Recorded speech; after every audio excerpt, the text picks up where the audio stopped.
একটা খেলা এখন অনেক আছে, দাঁড়ান। নওশাদকে গ্রেফতার করেছে, আরো অনেকজন গ্রেফতার করেছে, 96 জনকে গ্রেফতার করেছে। ওটা প্রশাসনিক ব্যাপার, ওটা আইনের ব্যাপার, ওটা আইন বুঝবে। গ্রেফতার করেছে, আবার ছেড়েছে।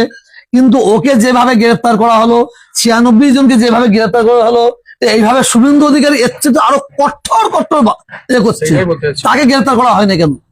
তাকে গ্রেফতার করা হয় নাকি? কোথায় কি এখানে শুভেন্দু অধিকারী খুশি করা হচ্ছে? আর মুসলিমরা প্রতিবাদ করলে তাকে দমিয়ে দিবার চক্রান্ত হচ্ছে। তবে পারবে না।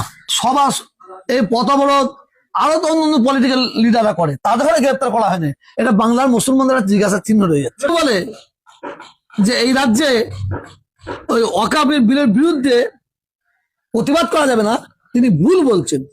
আমার মনে হয় তারা আমাদের সাথে থাকার দরকার। কেন বলেছেন তাকে জিজ্ঞেস করতে হবে।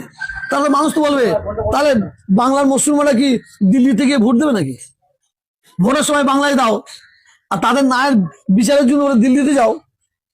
কেন? বাংলার মুখ্যমন্ত্রী হচ্ছে পশ্চিমবাংলার সর্বজাতির মানুষের জন্য অভিভাবিকা। তাকে মানে কথা বলতে গেলে বুঝে বলতে হবে, বুঝে বলতে হবে।